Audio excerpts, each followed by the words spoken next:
our soldiers are trustworthy, they can deploy in the homeland, and American citizens can be confident that there will be no abuses. Matt Rothschild. Well, you know, that doesn't really satisfy me, and I don't think it should satisfy your listeners and your audience, Amy, because, you know, our people in the field in Iraq, some of them have not behaved up to the highest standards, and a lot of police forces in the United States who've been using these tasers have used them inappropriately. The whole question here about what the Pentagon is doing patrolling in the United States gets to a real heart of the matter, which is, do we have a democracy here? I mean, there is a law in the books called the Posse Comitatus Act and the Insurrection Act that says that the President of the United States as Commander-in-Chief cannot put the military on our streets. And this is a violation of that, it seems to me. President Bush tried to get around this act a couple years ago in a Defense Authorization Act that he signed that got rid of some of those restrictions. And then last year in the new Defense Authorization Act, thanks to the work of Senator Patrick Leahy and Kit Bond of Missouri, that was stripped away, and so the president isn't supposed to be using the military in this fashion. And though the president, true to form, appended a signing statement to that saying he's not going to be governed by that. So here we have a situation where the president of the United States has been aggrandizing his power, and this gives him a whole brigade unit to use against U.S. citizens here at home. Colonel Michael Boatner, what about the Posse Comitatus Act, and where does that fit in when U.S. troops are deployed on U.S. soil? It absolutely governs in every instance. We are not allowed to help enforce the law. We don't do that. Every time we get a request, and again, this kind of a deployment is defense support to civil authority under the National Response Framework and the Stafford Act, and we do it all the time in response to hurricanes, floods, fires, and things like that. But again, you know, if we review the requirement that comes to us from civil authority and it has any complexion of law enforcement whatsoever, it gets rejected and pushed back because it's not lawful. Matthew Rothschild, does this satisfy you, editor of the Progressive magazine? No, it doesn't. And one of the reasons it doesn't is not by what Boatner was saying right there, but what President Bush has been doing. And if we looked at National Security Presidential Directive 51 that he signed on May 9th of 2007, Amy, this gives the president enormous powers to declare a catastrophic emergency and to bypass our regular system of laws, essentially to impose a form of martial law. And if you look at that National Security Presidential Directive, what it says that in any incident where there is extraordinary disruption of a whole range of things, including our economy, the president can declare a catastrophic emergency. Well, we're having these huge disturbances in our economy. President Bush could today pick up that National Security Directive 51 and say, we're in a catastrophic emergency, I'm going to declare martial law, and I'm going to use this combat brigade to enforce it. Colonel Michael Boatner. The only exception that I know of is the Insurrection Act.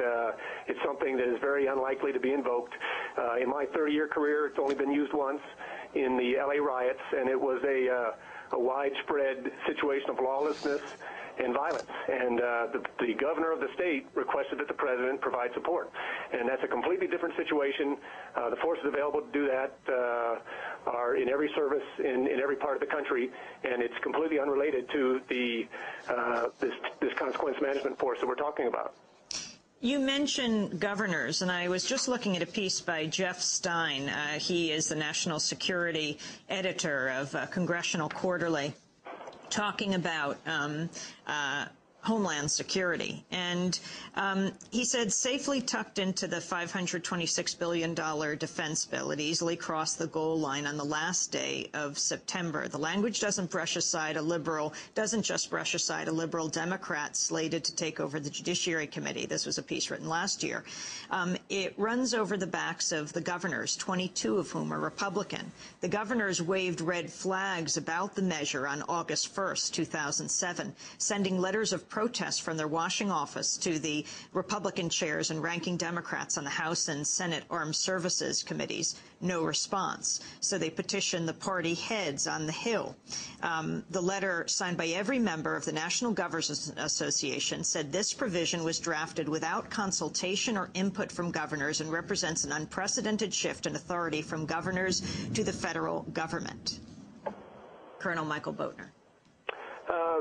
That's in the political arena. That has nothing to do with my responsibilities or what I'm was asked to talk about here with regard to supporting civil authority in the homeland. Matthew Rothschild.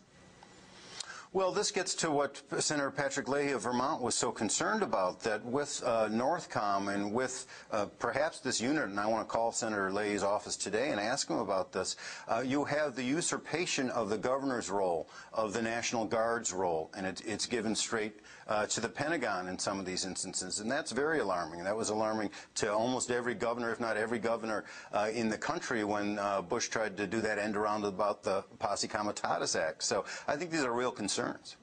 Matt Rothschild, the Democratic and Republican conventions were quite amazing displays of force at every level, from the local police on to the state troopers to, well, in the Republican convention, right on to troops just back from Iraq in their Army fatigues. Did this surprise you?